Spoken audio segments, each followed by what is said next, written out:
Coming up on This Week Next Week, Tommy Berry joins us after a brilliant winning double at Rosehill, and we'll look ahead to a huge Saturday at Randwick.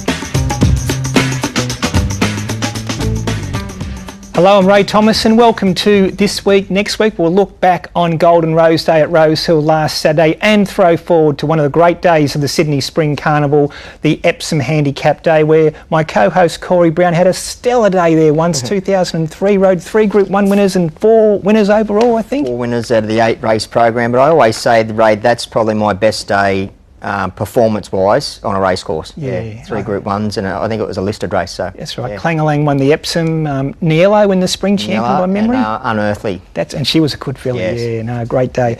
We had some great racing at Rosehill last week. Let's get straight into the replays. The Colin Stephen quality, invariably a good lead up to the Metropolitan, and Piggy Bank in the white colours, red cap, sneaks through on the inside and gets a start in the Metropolitan on Saturday, Corey. She's a really nice horse. She's just a tradesman-like type of horse. She doesn't win flashy sort of races. Oh, sorry, not races, but she doesn't win by big margins, and she doesn't put them to the sword well. She's just a nice staying type of horse.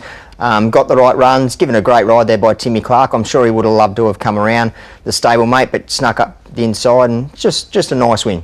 On the back up in the Metropolitan, going to Group 1 level? 50 kilos. Yeah, hard to beat. She'll stay. She'll stay for sure. Exactly. Yeah. Here's the Heritage Stakes, and wasn't it good to see the Golden Slipper winner Mahuna make a statement first up in the spring as a 3-year-old? Ray, I really like her. She's got a great will to win. She just pins the ears back. Another one, she doesn't win by big margins, but she just gets the job done. Be interesting to see what Tommy tells us about her later on in the show, but she's just a nice horse. She hasn't grown a lot.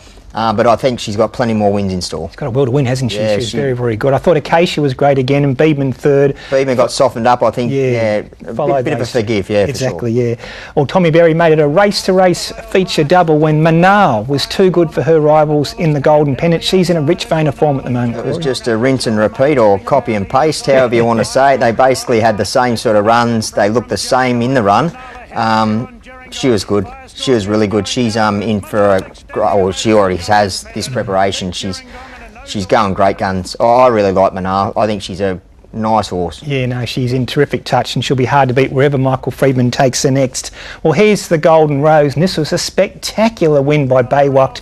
He smashed the clock and smashed his rivals, Corey. Ray, pre-race I said the only way they're going to beat the favourite is to take the speed out of the race, and in the run, very deceiving. I'm saying, oh, they've done that, you know, it's just going to be a sprint home. But when you look at the clock, they broke a record, and he was strong. Like, I was saying how he might be suspect at the 1400. You know, it's a bit of a, you know, I know he's raced over shorter and that's his longest trip yet, but gee, mate, I reckon they could nearly stretch him out to a mile the way that he won there on the weekend. He was strong through the line. What about the Everest talk about Baywalk? Yeah, look, mate, he's just the perfect racehorse at the moment. He's a speed machine, isn't he? Yeah, mate, and like I said, he was strong. He was going stronger through the line than what he was at the 200 metres. Yeah, 100%. The Shannon Stakes is also usually an Epsom leader, but I think we'll see the winner Waterford in the Alan Brown Stakes on October 11 back at Rosehill because, Corey, he loves his home track. He's got a new lease on life, Waterford. Like, J-Mac banged him out, put him right behind the speed. He had a turn of foot there on the weekend. The normal horse, the normal Waterford, is getting back, coming around, and is unlucky a lot. But there on the weekend, he was at his brilliant best. Yeah, the Alan Brown's a perfect racer. Yeah, for sure. And like you said, his home track, he just loves it. Yeah. On Friday night at the Valley, there was Group 1 racing, but there was also a race called the Fian Stakes, and she's back prior to Jenny. We'll talk to Timmy Ryan later because there's been a stack of money for her in the King Charles. And this is the reason why, Corey. She was too good for Treasure at the moment. She's just the perfect miler. The way Declan rides that horse is just outstanding, and it's just great to see. She's good for racing. Horses like this are great for racing. Not so much bookmakers, but really good for racing. I'm tipping Timmy might have had a bit of a losing night there with Pride of Jenny, but great to see her back. Here's the Manikato Stakes, the Group 1. Charm Stone, boy, she's suddenly a chance for the Everest. Lady Shenandoah, that's her out wide in the red cap running fourth, but Charm Stone too good. What did you make of Lady Shenandoah? Lady Shenandoah, totally forgive. She just didn't get round the valley. J-Mac never got a chance to put her head down on her chest and get her comfortable, get her travelling. She crabbed around the home turn. He tried to make her accelerate on that, you know, hard bend, but it just wasn't her night, wasn't her track. I'm not going to say she won't get around the valley later on, but there on the weekend, she never got a chance to get comfortable. Taking nothing away from the winner, I thought it was a terrific ride. Blake Shinny's, oh God, he's riding good. He's riding well. Yep. Same question as the Golden Rose winner. Would you consider Charmstone as a possible Everest contender? Why not? It's your Group 1 winning mare now. For sure, why not? Well, as I said, Corey, it was a great day on Saturday for trainer Michael Freedman, owners Emirates Park, and our next guest, Tommy Berry, who won on Mahuna and Manal for the Freedman stable. Tom, thanks for joining us on This Week, Next Week. Congratulations on a terrific day. And firstly, Mahuna in the Heritage Stakes, you were very confident during the run. She always seems to find under pressure. Tom, good evening. Yeah, hey Ray, hey Corey. Yeah, no, obviously very, very pleasing to get the result with her, being a Golden Slipper winner, and Golden Slipper winners haven't been able to come back and repeat the same performances at 3 for quite a while now. So she sort of bucked that trend, and she'd been giving us all the right signs at home, putting in some really strong gallops, trialling well, but been, ridden a few slipper winners in the past. They've all sort of come back and done the same thing but haven't performed at the races. But it was nice to see her to come back and do this against a quality field. Obviously, Beeben's a quality colt, and she handled them with content. Tommy, she's not very big, and she didn't look like she grew much. I reckon she's put on a bit more muscle, bit more weight. But not saying she has to be big, but she actually, and Ray, you probably wouldn't remember, but there's a horse years ago called Slight Chance. Remember Slight Chance? She reminds me a little bit of Slight Chance, even to look at. I know she's not as dark, but does she give you that sort of that little horse's feel, or does she feel like she's decent underneath you? No, she feels small. She, as you said, Corey, she's definitely thickened up a lot across the chest and around the rear area, but hasn't grown at all. But very similar to Manal. Manal didn't grow much in height, but she definitely filled out quite a bit. And she's sort of been a bit of the giant killer the whole way through as a 2-year-old and a 3-year-old. And I feel Mahuna, they're very similar horses. They never win usually by big margins. They've got good tactical speed. They're that no-nonsense sort of filly that you can put anywhere in a race. And, she's a very unassuming type. She just does what she has to at home, and she's very, very much the same on race day. But they both gave me that very similar feel coming around the corner where I felt like I had, the opposition laid to rest. But every time that they were, competed against, they came out on top. So it's very hard to know where their ceilings are this preparation until they get up to that Group 1 company, which they will in time. But they're doing all the right things at home, as I said, and it was nice for them to get them wins on the board on the weekend and put themselves in contention for better races. They certainly have. Tom, just on Mahuna, and you did ride her very, very confidently. You had a vice-like grip on the filly at the top of the straight, and you made mention to the media post-race that during a track gallop, the reason why you were so confident is during a track gallop earlier that week that a horse came after her, and as soon as she challenged her, that filly Mahuna just found a second gear. She's got that will to win, Tom. She's highly competitive, and as we saw on Saturday, once she was challenged, she found plenty under pressure. Yeah, she did. Well, she worked with Polygot on the Tuesday morning beforehand, who's obviously an older horse and a very, very good worker. And he was a bit unlucky in the last race on Saturday as well. And, he worked behind her and she just wouldn't let him get past. So, but she sort of was floating before he got to her. So very similar to the weekend. I just didn't want to put her under pressure too early, being first up with 58 kilos and not an overly big filly. But knew that she could pick herself up off the canvas quite quick and she can sprint off a dime. So I guess that's the benefit of knowing your horses quite well from track work and being able to ride them accordingly in a race. But her ceiling's not where she was on the weekend. She's better than that. And I think, once she gets to the Coolmore, a high pressure 1200 down the straight is going to suit her quite nicely. Tom, I know you said she's got good acceleration, but does she hit that flat spot for a little couple of strides? Because on the shot I actually said she's gone, and then 2 strides later she's picked up and gone again. So does she hit the flat spot, or am I just seeing things? I think it's more like a horse like Apocalyptic, she hits that little bit of a flat spot. But with Mahuna, I think it's the speed wobbles. She tries to quicken too quick for herself, and she sort of just gets herself a little bit unbalanced and then picks up and goes, if you know what I mean. That smaller type of a horse that just tries to rush things. So get what you mean. It looks like that, but more so for her, I think it's a bit the opposite. She's actually trying to quicken too fast and just gets herself a little bit tangled up. And that was probably a little bit my fault for sitting a bit too long on her instead of letting her get through her gears. Instead, I wanted to go from 0 to 100, but it just shows what she can do and her versatility. And I guess we forget she's only having a 4th career start on Saturday, so she's probably still learning what the caper's all about. What about Manal though, Tom? Gee, she was good in the Golden Pendant. Yeah, she was good. It's taken me a while to end up back on her.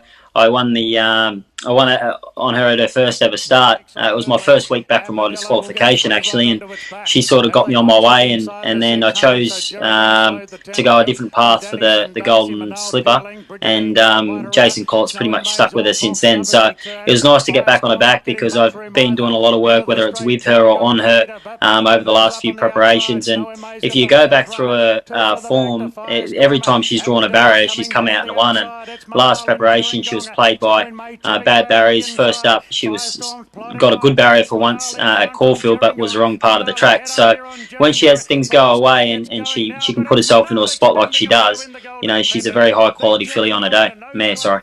You touched on the disqualification, which I'll come back to later, but there on the weekend, you definitely won the race at about the 600 metre mark when you felt Tyler come off your back or come from the back of him. That bit of pressure coming to the race. He could have caught you napping there if he was a little bit quicker off the mark, but once you felt him coming, it's definitely where you won the race. Yeah, well, 100%. They were going pretty steady down the side, so I knew there had to be a mid-race move at some point. And, I've known Tyler to do it every now and then in a race, especially on the Mary was on. She can sustain a long run. So it didn't surprise me that it was him doing it. But I sort of just was floating a little bit, half carting, so I knew that if someone did make that move, that I was in a position to do so. And once again, on a filly that, as soon as I pointed her in that direction, she's pretty tough. She picked up pretty quickly underneath me, but then she really wanted to get going. So as you know, Corey, it's very hard to stop and start horses, and once I had to get out when I did, I knew if I didn't get out, there's a possibility I might never get out. So I sort of had to make that decision, knowing that I was on a tough filly and that could sustain a run after getting a pretty soft run in the race. Talking to Michael on radio yesterday, Tom, he's got so many options for Manal going forward, and we know she's an elite sprinter, but how far could she go? Could she get 1,600 metres? To me, it feels like 14's probably her, and we saw that she obviously won the size, and the Champagne was a little bit too far for her, but that was it too.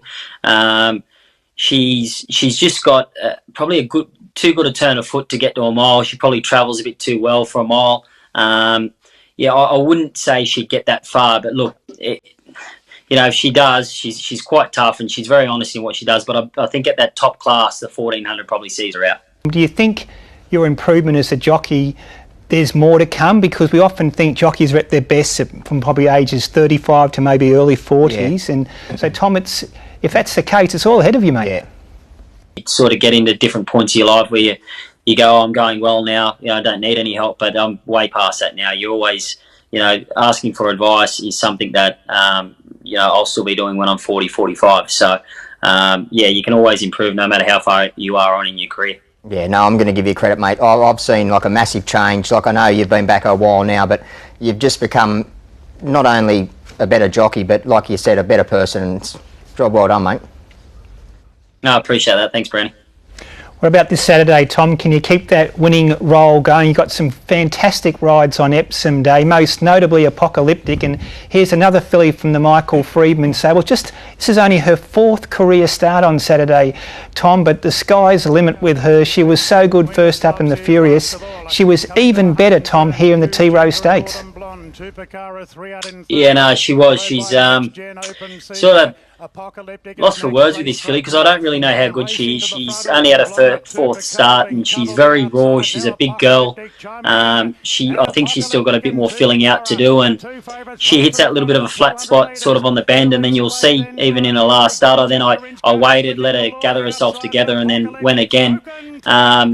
She feels like a true miler to me, but that might change when we get there on Saturday. But yeah, the sky's definitely the limit with her. I think she's got the opportunity to really become a good weight for age horse, when she gets to 4. But yeah, she's just very exciting. It's not very often you ride a filly like her at track work that just does everything with ease, and you come in after a race and you look at her on the screen now, it's like she hasn't gone around. So yeah, it's pretty exciting times, that's for sure. To do what she's done with only like the 3 starts under her belt, and it's the unknown of it, that's probably the most exciting thing. Like, I've never, obviously been on her, but just watching you on her, Tom, like, for me, it's the unknown that's so exciting. Yeah, definitely, and that's what's, it sort of dares you to dream, doesn't it? You just don't know how good she's going to be yet, and we're not going to find that out this prep either. Michael and I were saying when she came in this prep and she'd put a few gallops in, like, far she's going to be good when she gets to the autumn, and the world's going to be her oyster, and she could come out and get beat on the weekend, and that's not going to determine how good she's going to be in the future either, because she's still only 3. She's very lightly raced. She's still got to handle adversity, which she's done really well so far. But I just believe when she gets to a 4-year-old, we're going to see a different beast. And yeah, usually you know how good they are by now, but with her I don't. Yeah, she's so exciting. We'll find out from Timmy Ryan a little later what price she is in the Flight Stakes. I think she's already in the red, but we'll get to that shortly. Hey, Tom, I know you're watching your weight, getting down to 53 kilos, but this is for Willie Dewitt in the Epsom, and he's a sneaky chance on a really good run in the Tramway Stakes. He's run 8th, but certainly there's a lot to like about it, and going to the Randwick Mile, he'll be much better suited on Saturday in the Epsom. Yeah, no, he will. I think he ran the quickest last 800, 600, 400 and 200 of the race, so that was pretty impressive to do that, and he was only first up, so he's got really good improvement.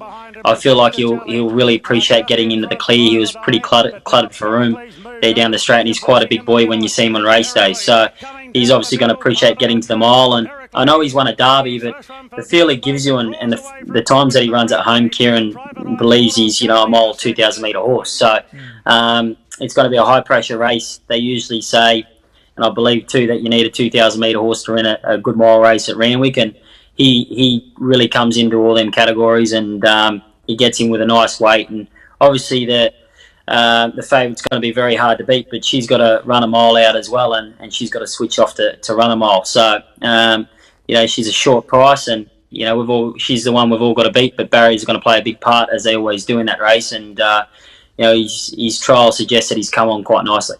Tom, on Saturday you're also riding More Felons in the Metropolitan. We know he's a strong stayer, and in the Premier Stakes, this mare of Chris Waller, Generosity, her 2 runs in Sydney have been excellent. She looks a winning chance as well. Yeah, she's a very good winning chance, and I think she's a mare that could be an Everest horse if she comes out and runs well on the weekend. She was obviously very unlucky first up, which wasn't the end of the world. It wasn't a grand final, but second up was great. She still didn't get a lot of room on the occasion. She only got out at the 200 and burst through to run 3rd, and you'd have to say the Jolly Star form leading into an Everest, she's quite strong.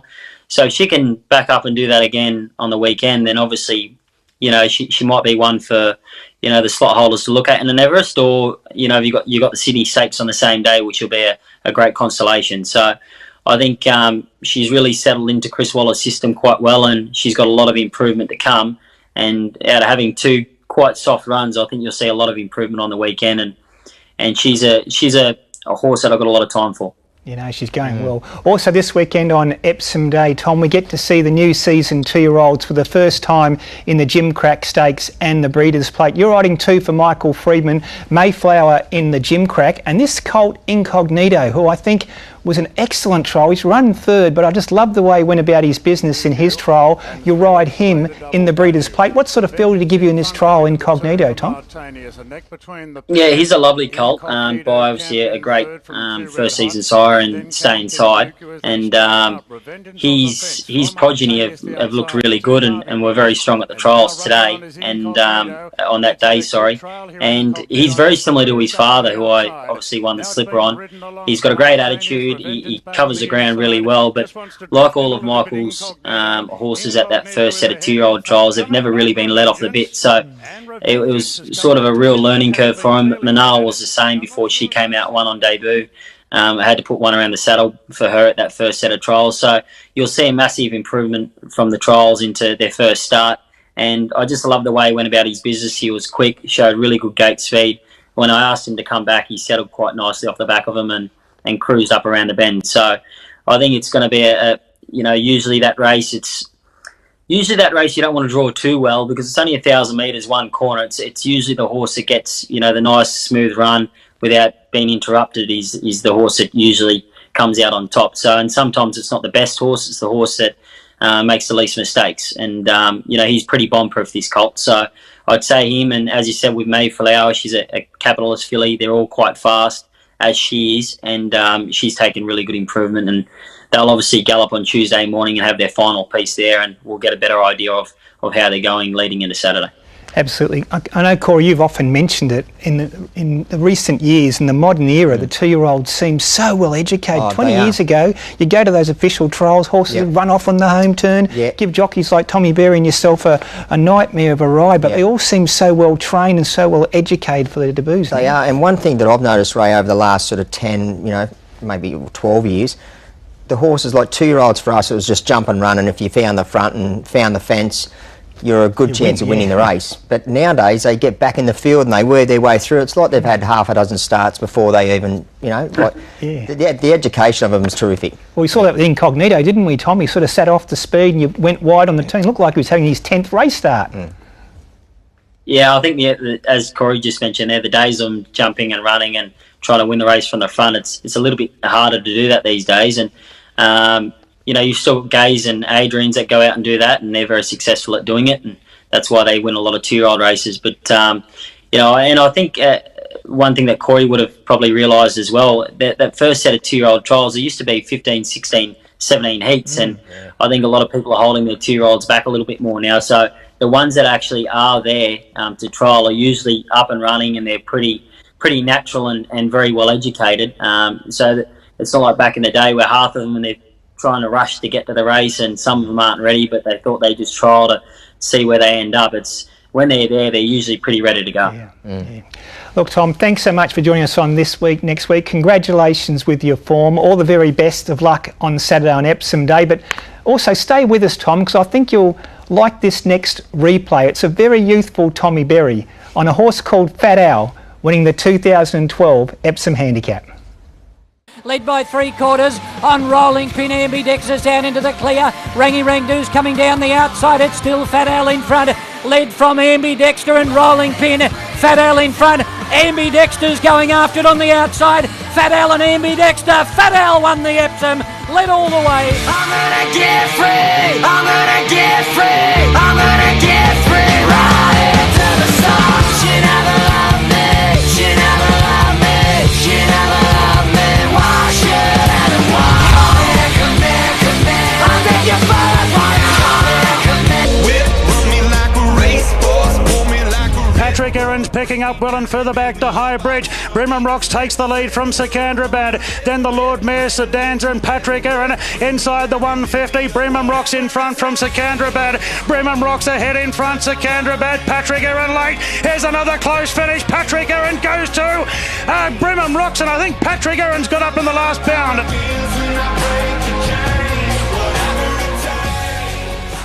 One CK Brown getting the timing just right on Patrick Aaron in the 2018 Metrop, Corey. Good year. Good year. I was riding a lot for Waller then, so had some nice horses. You needed every metre of that Randwick straight to get there then, didn't you? He's one paced, I know that. Exactly, but you got the job done. The Metropolitan is one of our 3 Group 1s on a terrific day of racing at Randwick this weekend, and Tim Ryan joins us to give us all the latest odds for Epsom Day. Tim, good evening. Yeah, good evening, Ray. Yeah, Super Saturday at Randwick, heading into Saturday. Fine weather forecast, so we should have another good track there on Saturday. Final fields for the Epsom, Metrop and Flight will be out tomorrow. Barrier draw live on STC. 2, the Tab Epsom and Autumn Glow, still all the rage. $1.90 in the Epsom. Struggling to find a second pick. We've got 4 there as $11 chances. Tommy Berry's ride, Will He Do It? Actually the best back to those at the $11 mark. And then we're out to $15 about Lindemann and Royal Patronage. The Metropolitan, Birdman favourite, $4.50. If you want to back Solis Spain, maybe just wait and see the final field tomorrow. Borderline to get a run, sits there as an $8 chance, but would possibly challenge for favouritism there in the Metropolitan. Bit of money for changing of the guard for the Chris Lee stable, 15 into 11 over the weekend, and also Piggyback, now an $11 chance, was 201 prior to the weekend. The Flight Stakes, it's pretty much one-way traffic here. Apocalyptic also in the red, $1.90, Tupacara, $4.50. We've got a couple there as $8 chances.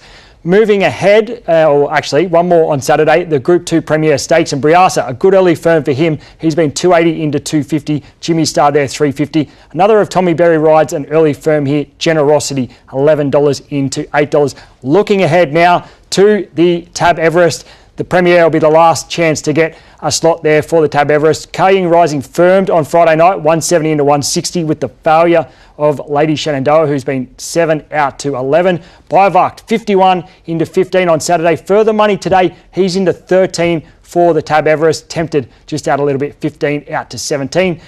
Ray touched on the King Charles, and huge money for Pride of Jenny came on Saturday, subsequent to her win on Friday night, $8 into $4. That sees Fangirl get out a little bit, 280 out to 350. She hasn't fared too well against Jenny in the past, so that might make it tough. Good money still for Lake Forest, the import there is an $8 chance. Kosciuszko betting, pretty quiet, still looking for that final slot, 350 front page, 450 Clear Thinking, and $8 Compelling Truth. And the Golden Eagle, we'll get to see this mare again on Saturday, $2.80 Autumn Glow. Firmers on Saturday, Evaporate 26 into 15 and Manal 26 into 15. Gee, the King Charles and the Golden Eagle are going to be fantastic races, Tim. Which horse are you taking on this weekend, Tim? Yeah, look, I'm going to take on the Hot Pot in the Tab Epsom. She's $1.90. Look, we haven't found a chink in it just yet, but just comparing the $2, $1.90 chances, Apocalyptic and Autumn Glow, I just thought that she might be the better risk in the big field against some quality older gallopers. Autumn Glow, taking on Autumn Glow. Gee, she looked good there on the weekend doing that track gallop in between races. What happened last week was a scratching, wasn't it? Gangster Scratching, Granny. yeah, Gangster Granny. So you're still 0-all. Still 0-all. Fair enough. Well, leading into Royal Randwick this Saturday, a lot of racing obviously in New South Wales this week. On Tuesday we've got Grafton and Tamworth, but importantly on Sky Thoroughbred Central at 10:30 you can see the all-important Epsom Barrier Draw. Wednesday, a rare midweek meeting at Rosehill. On Thursday we're racing at Newcastle. Come Friday, Dubbo and Maruya.